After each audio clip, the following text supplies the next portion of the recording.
Mobile का जमाना है, एप्पल का पति मिलेगा। बोलो शंकर भगवान की। हाँ, अच्छा रूप संपन्न चाहते हो, बढ़िया अगर सुंदर रूप चाहते हो तो अश्विनी कुमारों का पूजन करो विधि विधान से।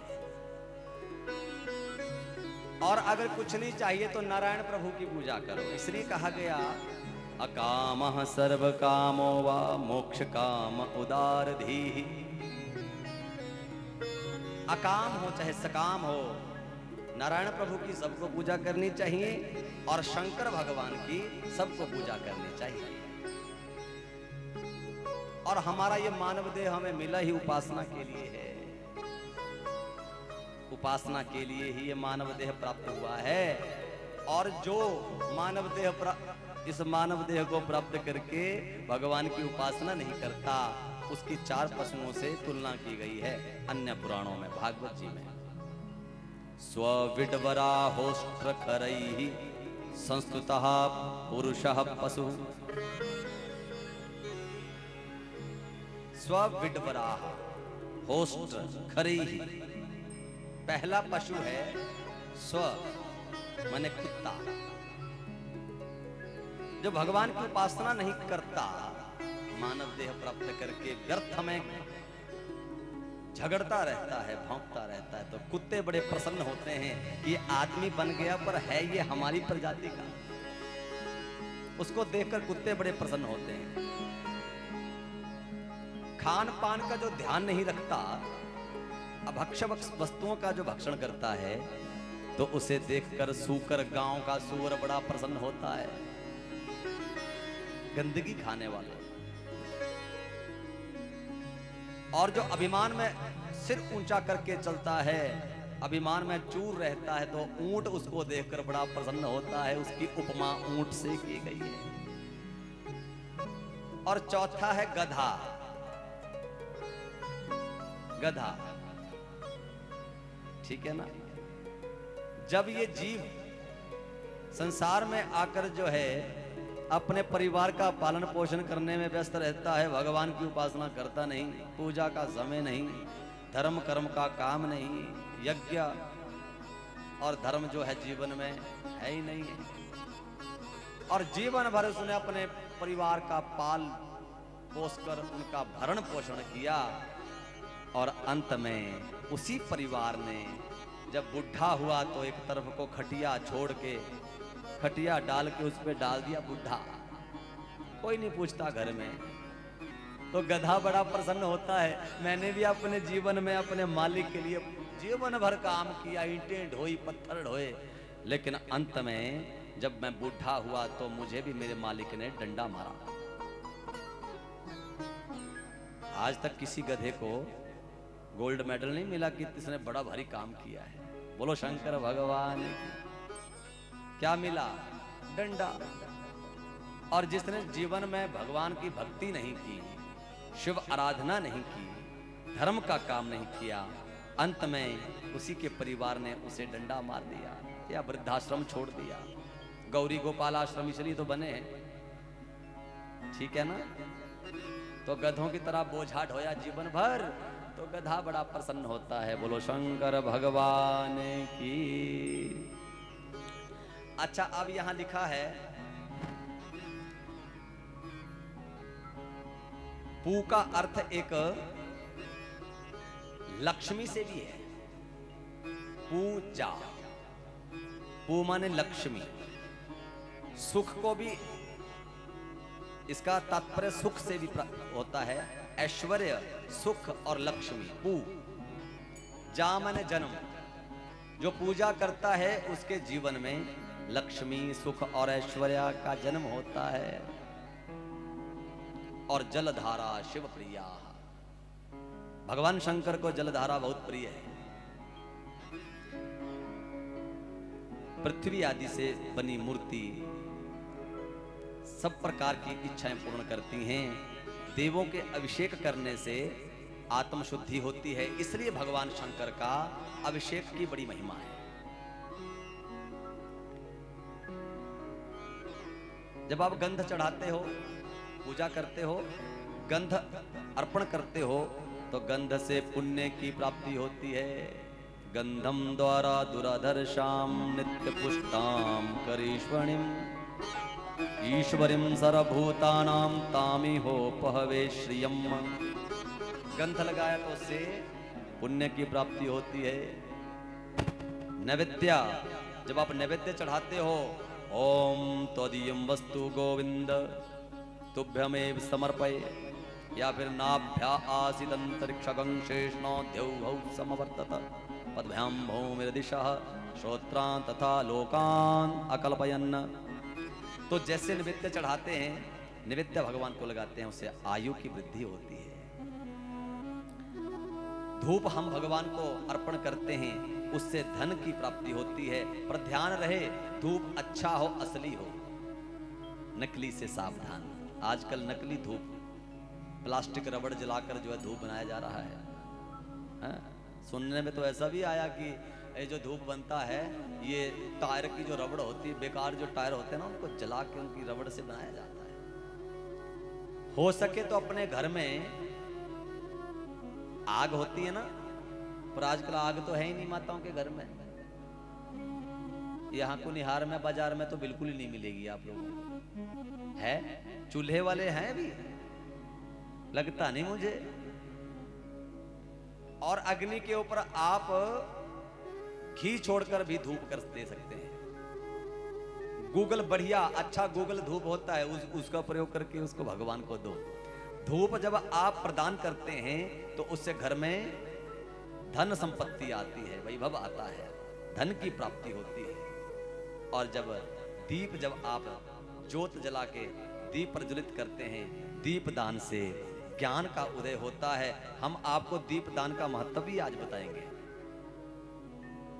दीप दान क्यों करना चाहिए। और तांबुल भोग के बाद दिया जाता है, तांबुल, लौंग, इलायची इत्यादि। तो उससे जो है समस्त भोगों की प्राप्ति आपके कुल वंश में होती है। बोलो शंकर भगवान की, उमापति महादेव की। अब ऋषियों ने पूछा, महाराज ये जीव माया के प्रभाव से बार बार जन्म लेता है। जीर्यते जन्म कालाद्य तस्मात् जीव इति स्मृति। जो जन्म से ही जीर्ण होना शुरू हो जाता है। हे ऋषि, हे सूत जी, उसे जीव कहते हैं। अब हमें ये बताओ, इस जीव के कल्याण हेतु शिव पूजा का आपने विधान बताया और शिव पूजा का महत्व बताया। तो अब हमें ये बताइए कि शिवलिंग पर किन किन वस्तुओं को चढ़ाना चाहिए और उसकी क्या सावधानियां हैं। तो इसको पूछा तो अब सूत जी ने भगवान भोलेनाथ का स्मरण किया और पुनः ऋषियों से कहने लगे, आइए हम भी स्मरण करें और फिर हम आपसे कहेंगे। तो भोले बाबा जी का स्मरण करते हैं, सभी गाइए। हर हर महादेव शंभो काशी विश्वनाथ गंगे। हर हर महादेव शंभो काशी विश्वनाथ गंगे। हर हर महादेव शंभो काशी विश्वनाथ गंगे।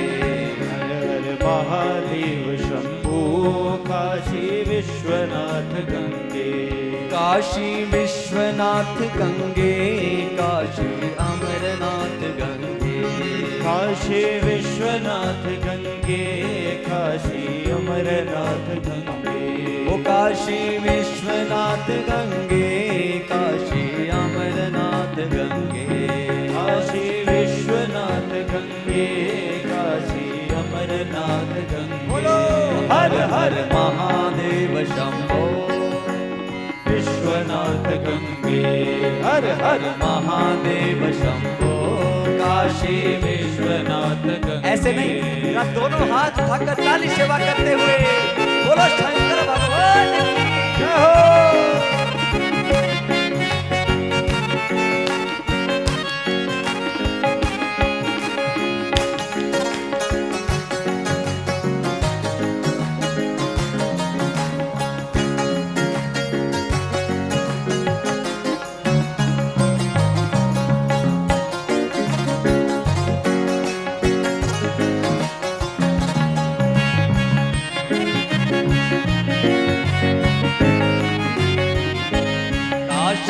अमरनाथ गंगे, काशी विश्वनाथ गंगे।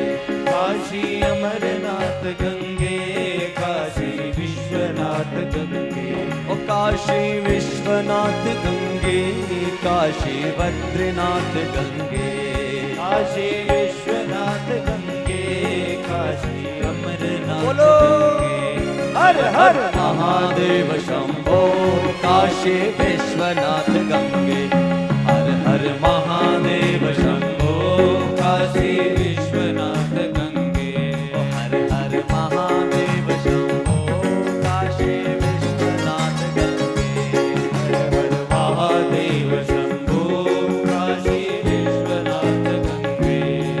हर महादेव शंभो, काशी विश्वनाथ गंगे। हर हर महादेव शंभो, काशी विश्वनाथ गंगे। ओ हर हर महादेव शंभो, काशी विश्वनाथ गंगे। महादेव शंभो, काशी विश्वनाथ गंगे। ओ हर हर महादेव शंभो, काशी विश्वनाथ गंगे। हर हर महादेव शंभो, काशी विश्वनाथ गंगे। ओ काशी विश्वनाथ गंगे, काशी विश्वनाथ गंगे। ओ काशी विश्वनाथ गंगे, ओ काशी अमरनाथ अमरनाथ गंगे। विश्वनाथ गंगे।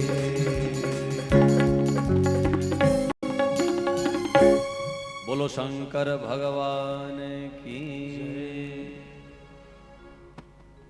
शौनकादिक ऋषियों ने प्रश्न किया, हे सूत जी, अगर आपने पूजा की विधि विधान सब बताया, अगर किसी को मंत्र नहीं आते हों, वेद मंत्र ना पढ़ने आते हों, तो हमें कोई ऐसा उपाय बताओ जिससे कि संसार के सब लोग जो हैं पूजा में अपना मन लगा सके, पूजा कर सके।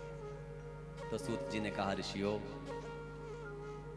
जितने भी भगवान भोलेनाथ का के विग्रह हैं, पिंडी है, शिवलिंग है, तो सबसे श्रेष्ठ बताया गया पार्थिव शिवलिंग। पार्थिव शिवलिंग की बड़ी महिमा है। और पार्थिव शिवलिंग तो बना ही सकते हैं सभी ना। पृथ्वी आदि जैसे मिट्टी इत्यादि से जो बनता है, बामी इत्यादि से जो बनता है, जो यहाँ निरंतर हर रोज इसका अभिषेक हो रहा है, उसे सर्वश्रेष्ठ शिवलिंग कहा गया। तो अगर किसी को मंत्र नहीं आते हों, मंत्र नहीं बोलने आते हों, और तो यहाँ पर 8 नाम भगवान शंकर के, उससे पूजा का विधान बताया। अब उसे आप 8 नामों को श्रवण करें। और ये 8 नाम कौन कौन है? तो कहा, हरो महेश्वरः शंभो,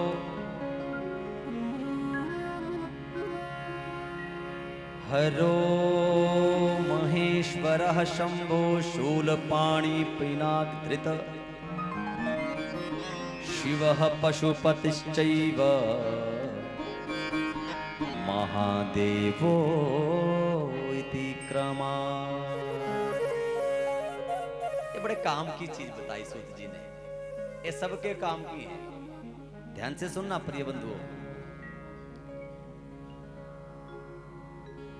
सबसे पहले ये 8 नामों का बताया गया कि सबसे पहले कभी भी आपको पार्थिव शिवलिंग बनाना हो, छोटा बनाओ बड़ा बनाओ, तो आप 8 नाम बताए। हरो माने हराय नमः, सभी बोलो हराय नमः। दूसरा कहा महेश्वराय नमः, शंभवे नमः, शूलपाणये नमः, पिनाक धृते नमः, शिवाय नमः, पशुपतये नमः और महादेवाय नमः। ये 8 नाम याद कर लो, आपकी पूजा सफल हो जाएगी। पहला है हराय नमः, इससे मिट्टी निकालने का मंत्र है। आप मिट्टी ऐसे नहीं, बिलपत्र ऐसे नहीं तोड़ा जाता, तुलसी ऐसे नहीं तोड़ी जाती, शिवलिंग के लिए मिट्टी ऐसे नहीं गए आप बिना मुंह धोए गए, नहाए तो दूर की बात है, और बिना मुंह धोए पहुंच चले गए, मिट्टी उखाड़ी और शिवलिंग के लिए नहा धोकर शुद्ध अवस्था में जाओ। और सबसे पहले मिट्टी को जब आप शिवलिंग बनाने के लिए मिट्टी उठाने लगेंगे तो हराय नमः बस इतना बोल दो। अगर आपको वेदों के मंत्र नहीं आते हैं, आपको आवाहन का मंत्र नहीं आता, आपको पुरुष सूक्त के मंत्र नहीं आते, अगर सब नहीं सीख सकते ना, अब कौन इतना कठिन, अब हमें भी तो अभ्यास करना पड़ा तब जाकर हमें संस्कृत बोलनी आई। वास्तव में तो पुरुष सूक्त से आप कोई भी पूजा कर सकते हो। ओम सहस्रशीर्षाः पुरुषाः सहस्राक्षः सहस्रपाद सभूमिकं सर्वतत्पादतिष्ठदशाङ्गुलम् पुरुष एवेदकं सर्वं यद्भूतं यद्भाव्यं उतामृतप्रशेषानो यदन्नेनातिरोहति। लेकिन नहीं बोलने आए तो हराय नमः, महेश्वराय नमः, शंभवे नमः, और मिट्टी उठाई हराय बोलकर और महेश्वराय नमः कहकर उसे जल में गीला किया और संभवे से उसे पिंडी बनाई, शूल पाणये से कहकर आवाहन कर लो, पिनाक दृश्य से पूजन कर लो, इत्यादि 8 नामों से आप भगवान का। और जो भी कुछ अर्पण करना हो तो नमः शिवाय बोलो, नमः शिवाय। जितने भी वेदों में मंत्र हैं, जितने भी वेदों ने मंत्र प्रकट किए, सबसे श्रेष्ठ मंत्र है नमः शिवाय। इससे श्रेष्ठ मंत्र कोई नहीं है। अब आप सोचेंगे पंडित जी शिव पुराण तो सुना रहे हैं, सब बता रहे हैं, अभी आगे भस्म के बारे में हम आपको बताएंगे, बिलपत्र की महिमा बताएंगे, और रुद्राक्ष की महिमा बताएंगे। लेकिन आप सोचेंगे कि शिव पुराण का टोटका तो पंडित जी कोई नहीं बता रहे हैं। तो प्रिय बंधुओं, इस शिव महापुराण में टोटके है ही नहीं। सबसे बड़ा टोटका नमः शिवाय। लेकिन आपकी श्रद्धा कितनी है, आपका विश्वास कितना है, वो देखा जाता है। अब टोटके, बड़े बड़े टोटका मास्टर भारत में बैठे हुए हैं, बड़े बड़े टोटके बताते हैं, लेकिन वो टोटके उनके अपने बनाए हुए हैं। हाँ, हो सकता है उनमें कोई बल हो, लेकिन मुझे नहीं लगता कि कोई। अभी अभी हम एक वक्तव्य YouTube पर देख रहे थे,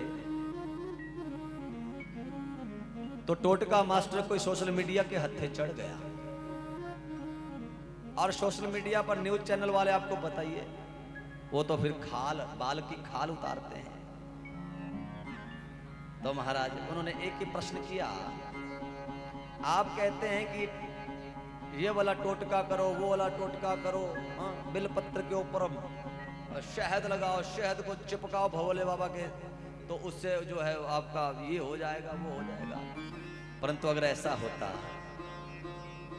तो आज प्रेमानंद जी भी टोटके ही करते। सिद्ध संत पुरुष हैं प्रेमानंद जी महाराज, वृंदावन से सब जानते हैं ना। तो वो टोटके करते, उनकी दोनों किडनियां फेल हैं, डायलिसिस चल रहा है। लेकिन आज इतने वर्ष हो गए, डायलिसिस क्यों हो रहा है और राधा का नाम परमानेंट चल रहा है। और उन्होंने तो अपने किडनियों के नाम एक का राधा रखा है, एक का कृष्ण रखा है। जब तक हैं, सांस चल रही है, ठीक है। अगर नहीं साथ देना होगा तो उस दिन हम प्राण त्याग देंगे, वो तो होगा ही।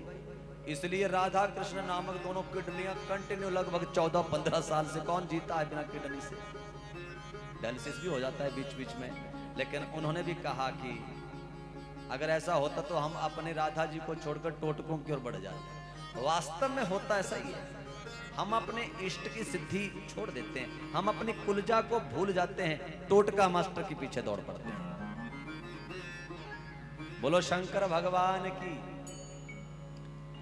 और हमारे दुनिया में अब दुनिया है ही ऐसी है, ये तो इसमें तो भेड़ चाल है, जहां 10 लोग 20 लोग भाग रहे हैं, बाकियों को पता ही नहीं होता जाना कहाँ है। ये तो ऐसा हो जाता है जैसे एक बार पता क्या हुआ। अब आपको मैं एक बड़ा सुंदर प्रसंग सुनाता हूं, छोटा सा। एक किसी का अचानक से नाक कट गया कहीं दुर्घटना में। क्या हुआ? नाक कट गया। तो नाक कट गया तो उसका नाम ही लोगों ने नकटा रख दिया। क्या नाम रख दिया? नकटा। नाक कटा, नकटा। अब नाक तो कट गया, सब कहते अरे भाई नकटे कैसे हो? अरे सब नकटा नकटा। और बेचारा बड़ा दुखी था, सब नकटा कहते हैं। एक दिन उसके मित्र ने कह दिया, अरे भाई नकटे, आज घूमने चले? दुखी होकर उसने कहा, अरे भाई देख, दुनिया सब मुझे नकटा कहती है, बड़ा दुख होता है, कम से कम तू तो मत बोल। अरे मैं क्यों नहीं बोलूंगा? जब सब बोलते हैं तो मैं भी नकटा ही बोलूंगा। अरे वो तो मूर्ख हैं, उनको पता नहीं है कि नाक कटा कैसे है, पर तू तो समझदार है। अरे समझदार तो हूं, पर नाक कटा कैसे है वे भी तो मुझे भी पता नहीं है, बता दे। तो सुन, अगर सुनना चाहता है कि नाक कटा कैसे, तो तू मुझे नकटा नहीं बोलेगा। कैसे कटा? मुझे कोई संत मिले, अचानक से कोई संत मिले थे, उन्होंने कहा कि मैंने उनसे पूछा कि देखो भगवान का साक्षात्कार करना हो, भगवान का दर्शन करना हो तो कैसे करें? तो मुझे महात्मा ने कहा तुम्हें नाक कटानी पड़ेगी, तुम्हें दर्शन हो जाएगा, ये गारंटी हमारी है। मैंने भी भगवान का दर्शन करने के लिए नाक कटा ली। नाक कटाई तो देखा सामने चतुर्भुजधारी नारायण प्रकट हो गए, दर्शन हो गया। मैं तो निरंतर दर्शन करता हूं। वो देखो वहां खड़े हैं नारायण। मित्र ने देखा वहां तो कोई नारायण नहीं, मुझे तो नहीं दिख रहे। नकटे ने कहा तुझे कैसे दिखेंगे, तू तो नाक वाला, तू तो नाक वाला है, देख एक बार नाक कटा के देख, तुझे नहीं दिखेंगे, मेरी गारंटी है दिखेंगे। और मित्र ने जो है उसकी बातों में आकर अपनी नाक कटा ली महाराज। और जब नाक थोड़ी ठीक हुई, आया बिना नाक से, पट्टी बंधी हुई। अरे बता, तैने कहा था कि भगवान दिखेंगे, कहां है भगवान? मुझे तो नहीं दिख रहे। तो कान में आकर कहा मुझे भी नहीं दिखे थे। तो तैने मेरा नाक क्यों कटाया? अरे सब नकटा नकटा कहते थे, गांव में मैं ही नकटा था, अब कम से कम 2 तो हो गए। अब दूसरे ने जाकर गांव में यही काम किया। लोगों ने पूछा भाई तैने क्यों नाक ये नाक कैसे कट गया? एक तो नकटा था, तू भी नकटा हो गया। तो दूसरे ने कहा तुम लोग मूर्ख हो, अरे उसे तो भगवान का दर्शन होता है। मैंने नाक कटाया, मुझे भी हुआ, देखो सामने भगवान खड़े हैं, तू भी कटा। और तीसरे ने भी नाक कटा लिया, हो गए 3।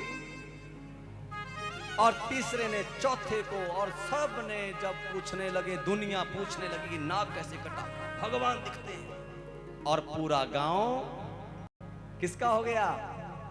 नकटों का हो गया। और अब पहले एक नकटा था, जो नकटा जो है बेचारा दुखी रहता था कि मुझे नकटा बोल। अब सब नकटे हैं, इसलिए कोई किसी को नकट नहीं बोलता। बोलो शंकर भगवान की। तो इसे कहते हैं भेड़ चाल। भेड़ चाल में जो आ गया तो समझ लो कि जिधर चला ऐसे टोटका मास्टर दुनिया है। इसीलिए गुरु होते हैं, गुरु हमें सही मार्ग पर ले जाते हैं, गुरु हमें अच्छा मार्ग दिखाते हैं, तब भगवान का दर्शन होता है। नाक कटाकर दर्शन नहीं होता। इसलिए कहते हैं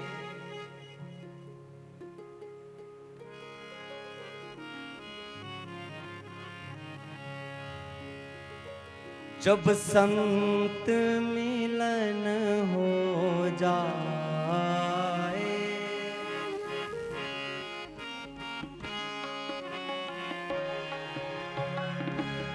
जब संत मिलन हो जाए, गाओ। जब संत मिलन हो जाए,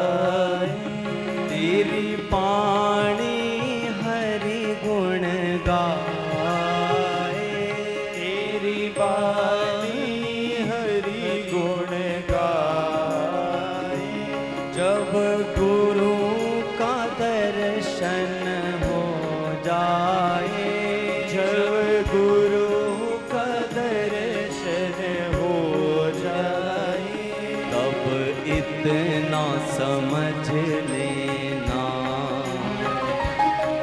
अब हरि से मिलन होगा। गाइए अब इतना समझ लेना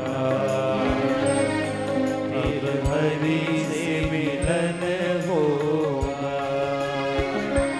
तब इतना समझ लेना अब हरि से मिलन होगा। इतना समझ लेना अब हरि से मिलन होगा। बोलो शंकर भगवान की।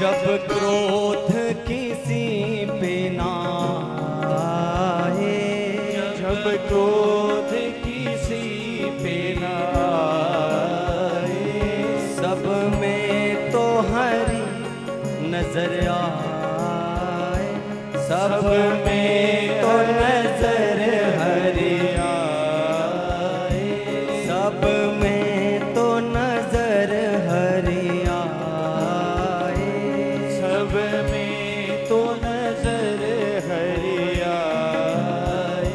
तब इतना समझ लेना अब हरि से मिलन होगा। हरि इतना समझ लेना अब हरि से मिलन हो। बोलो शंकर भगवान की।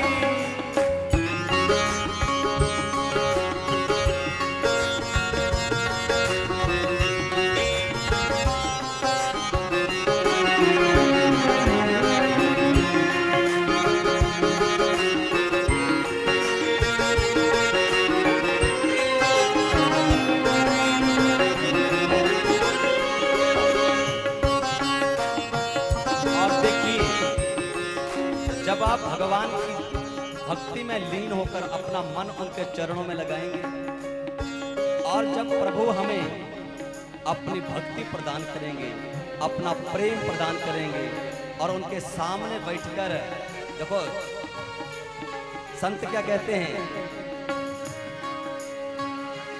आंखों में आंसू आए, आँखों में आंसू आए, उनके सन्मुख बैठकर जब उनकी कथा सुनते सुनते मन पिघल जाए, भाव विभोर हो जाए और आंखों से अश्रुधारा बहने लगे, आंखें ओझल हो जाए,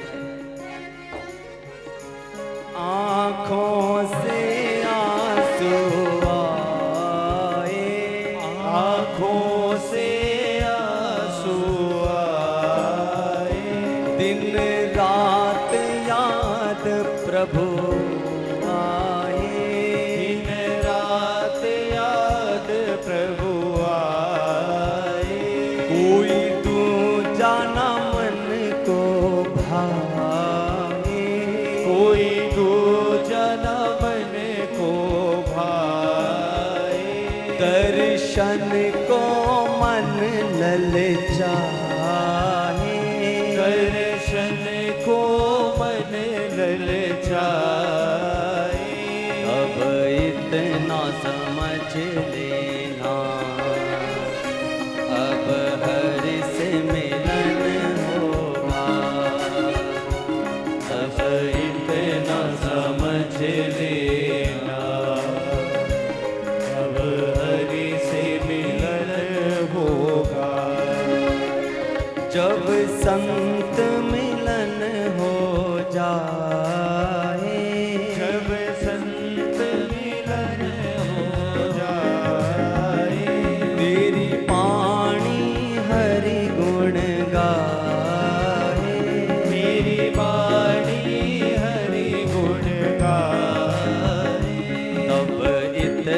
समझ लेना, अब हरि से मिलन होगा।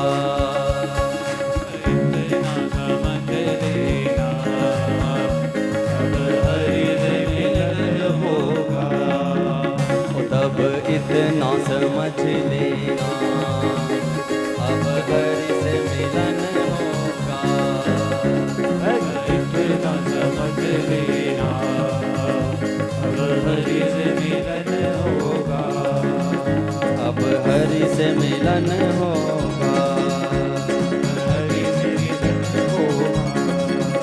अब हरि से मिलन होगा। हरि से मिलन होगा। अब हरि से मिलन होगा।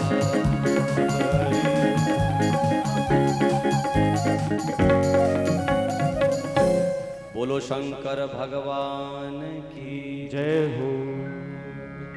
भगवान शंकर के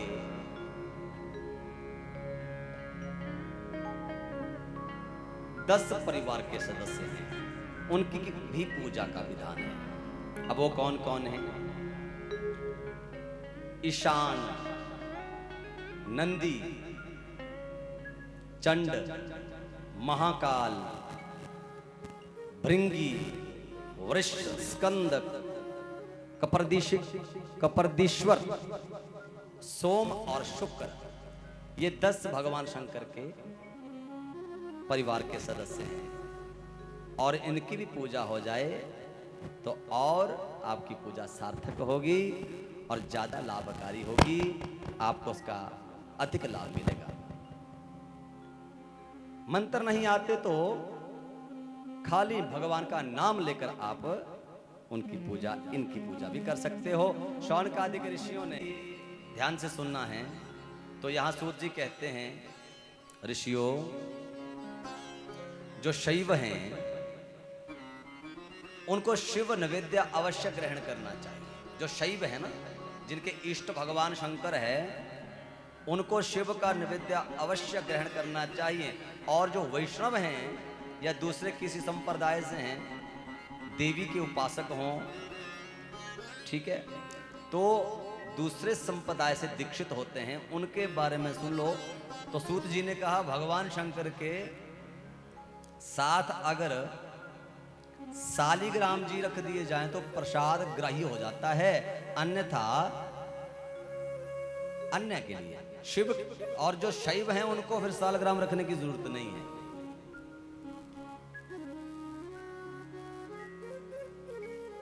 और सूत जी ने कहा एक बात का ध्यान रखना चाहिए कि जो शिव के पिंडी के ऊपर का जो चढ़ा हुआ भाग होता है, नैवेद्य होता है, वो चंड का भाग होता है, उसे ग्रहण नहीं करना चाहिए।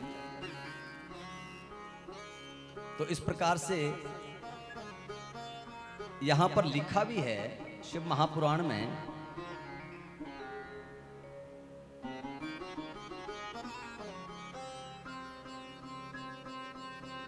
सालग्राम की मूर्ति तो सबके घर में होती है।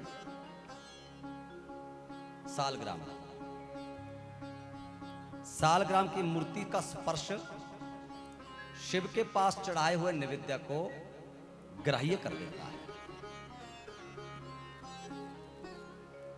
और एक बात जो विशेष रूप से कही, शिवलिंग के ऊपर का प्रसाद ग्रहण नहीं करना चाहिए। और जब भस्म की बारी आई, भगवान भोलेनाथ को भस्म की कथा तो आपने कल सुनी भी है। भोले बाबा को भस्म बहुत बड़ी प्रिय है। सूत जी ने अब भस्म के बारे में ऋषियों से वर्णन किया तो कहा भगवान शंकर जी की पूजा में भस्मी चढ़ती है, और अगर पूजा में अगर भस्मी से भगवान का श्रृंगार किया जाए, चढ़ाया जाए, तो भोले बाबा और ज्यादा प्रसन्न हो जाते हैं, जल्दी प्रसन्न हो जाते हैं। और ये भस्म 3 प्रकार की भस्म बताई गई, आगे विस्तृत आएगा। तो लौकिक अग्नि भस्म, गार्हपत्य अग्नि भस्म और शिवाग्नि भस्म, ये 3 प्रकार की भस्म बताई गई। और विविध अंगों में लगाने का विधान बताया गया।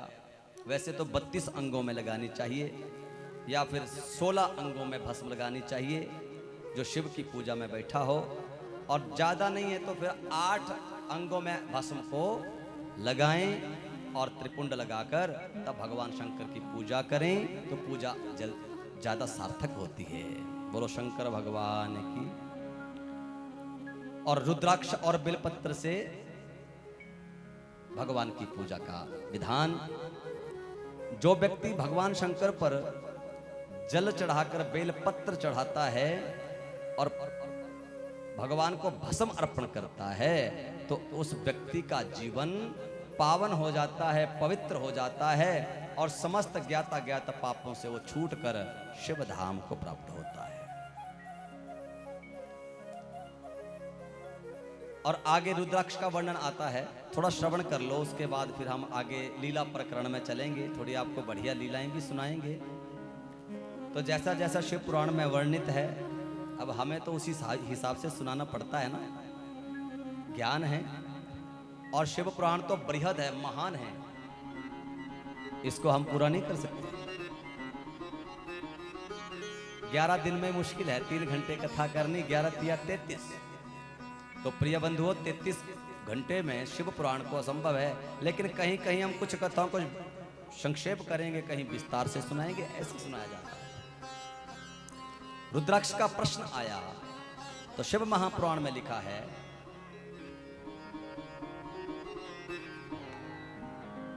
शिवा प्रयतमो ज्ञेयो रुद्राक्षः परम पावनः दर्शनात् स्पर्शनात् जापात् सर्व पाप हरम स्मृतः। रुद्राक्ष क्या है और कहां कहां धारण करने चाहिए? तो यहां कहा गया, वर्णन आता है कि शिव भक्त रुद्राक्ष धारण करते हैं और उनको शिव भक्तों को कहां कहां रुद्राक्ष धारण करना चाहिए बड़ा विस्तृत बताया है। ठीक है, लेकिन हमें जितनी आवश्यकता है हम उतना ही सुनाएंगे आप लोगों को, क्योंकि किस अंग में कितना मुखी और कितने रुद्राक्ष धारण करने चाहिए शैव को, ये विस्तृत चर्चा है। फिर इसके बाद नहीं तो फिर हमारी आगे की कथा छूट जाएगी, क्योंकि वैसे भी हमारा परसों का दिन तो हमारा कथा का एक प्रसंग हुआ था। तो जितनी हमें आवश्यकता है हम उतना आपको सुनाएंगे और थोड़ा थोड़ा फिर हम उस कथा को छूते आगे बढ़ेंगे। तो यहाँ पर सूत जी कहते हैं, सुनो ऋषियों, एक बार भगवान भोलेनाथ ध्यान में बैठे हैं, ध्यान में बैठे हैं, समाधि में बैठे हैं और उनके नेत्रों से, उनके चक्षुओं से जल बिंदु गिरने लगे और जैसे जहां जहां जल बिंदु गिरे वहां पर वृक्ष प्रकट हुए और उन्हीं वृक्षों पर ये रुद्राक्ष लगे। वही रुद्राक्ष के वृक्ष हैं और उन्हीं वृक्षों पर रुद्राक्ष प्रकट होते हैं। तो रुद्राक्ष भगवान शंकर को बड़े प्रिय है और ऐसा भी लिखा है कि ये जो रुद्राक्ष है भगवान शंकर के साक्षात बिल्कुल भगवान शंकर का ही स्वरूप है। और जो रुद्राक्ष धारण करता है समझो भगवान भोलेनाथ को ही उसने अपने जीवन में धारण कर लिया है। तो महाराज रुद्राक्ष की जब महिमा, विशेषता और वर्णन आया तो यहाँ कहा गया कि रुद्राक्ष एक मुख से लेकर 14 मुख तक होता है और इससे ज्यादा भी होता है, लेकिन एक मुख से 14 मुख तक उपलब्ध हो जाता है। और जो व्यक्ति शंकर भगवान का रुद्राक्ष धारण करता है, यहां स्पष्ट लिखा है, वो शंकर का ही हो जाता है। और लहसुन, प्याज, शराब, मांस से सबको दूर रहना चाहिए। और जो इन सबसे दूर रहता है, रुद्राक्ष धारण करता है, तो रुद्राक्ष देखकर काल भी भयभीत हो जाता है, क्योंकि वो कौन है? महाकाल। कौन है? काल भी भयभीत हो जाता है।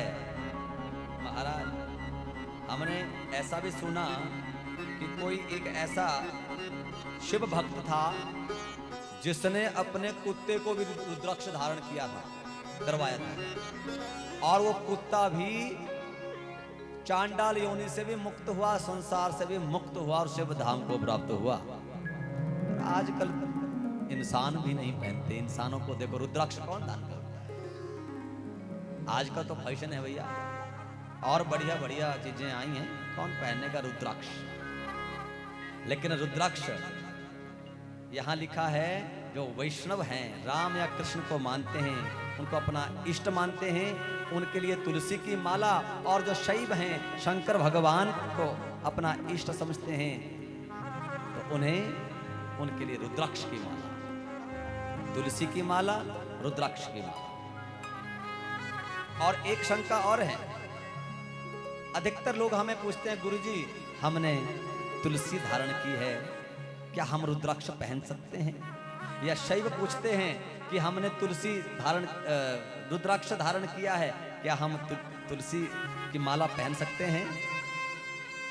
तो भैया यहाँ शास्त्र शिव पुराण कहता है, जो वैष्णव हैं, राम को श्याम को मानने वाले तुलसी धारण करें, लेकिन उनको रुद्राक्ष भी साथ में धारण कर लेना चाहिए। रुद्राक्ष और तुलसी दोनों धारण किए जा सकते हैं।